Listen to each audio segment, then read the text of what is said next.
రాష్ట్రంలో బీజేపీ పాలన పోయి పేదలకు పట్టాలిచ్చే ప్రభుత్వం వచ్చిందని మంత్రి లోకేష్ అన్నారు.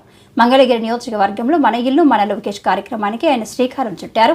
ఈ సందర్భంగా లోకేష్ మాట్లాడుతూ నేను ప్రజలకు ఇచ్చిన హామీ ప్రధానంగా మంగళగిరిలోకి వచ్చేగల వేలాది మంది దశాబ్దాలుగా ఒక ప్రాంతంలో నివసిస్తాం జరుగుతుంది.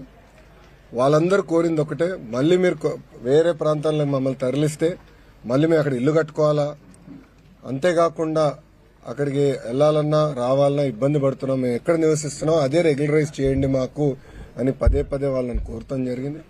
నేను ఆనాడే చెప్పా, గౌరవంగా బట్టలు పెట్టి పట్టాలు ఇస్తానని హామీ ఇస్తాం జరిగింది. కూటమి ప్రభుత్వం ఏర్పడిన మొదటి 10 నెలల్లో మంగళగిరి నియోజకవర్గంలో సుమారుగా 3,000 పట్టాలు మొదటి విడతలో అందజేస్తాం జరుగుతుంది. మీరందరూ ఒక్కసారి చూస్తే 2019 నుంచి నేను ఇక్కడ మంగళగిరిలో పోటీ చేశాను. 5,300 ఓట్ల మెజారిటీతో ఓడిపోవటం జరిగింది. మొదటి రోజు బాధ కలిగింది, కానీ రెండో రోజు నుంచి నాకు కసి పెరిగింది.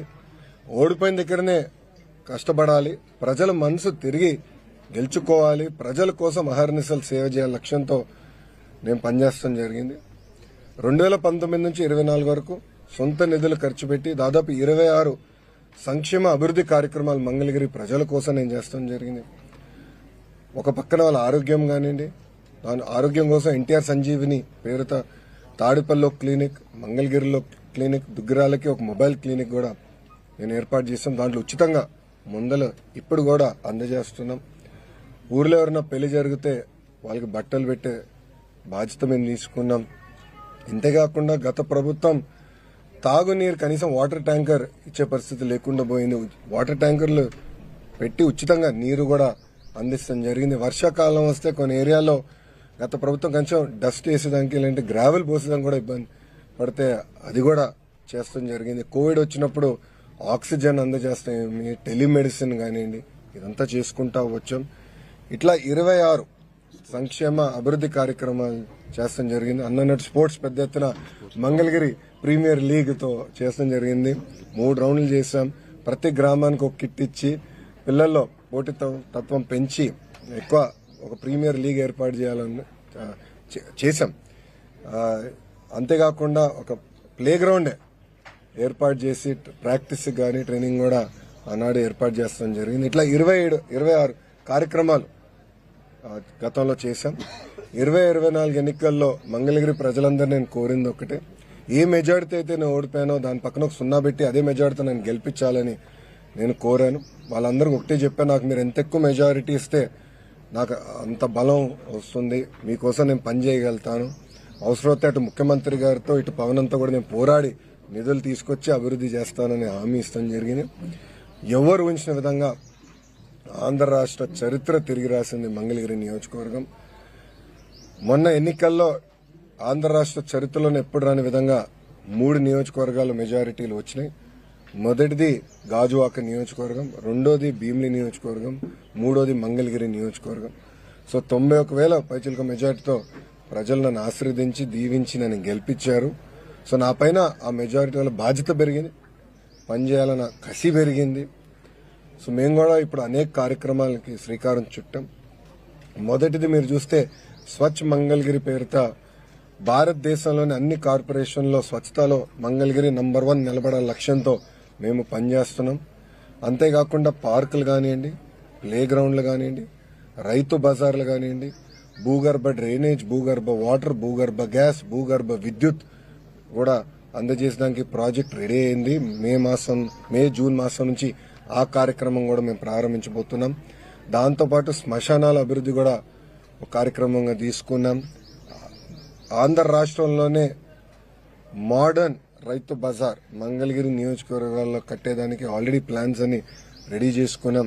ఆ పనులు కూడా త్వరలో ప్రారంభించబోతున్నాం.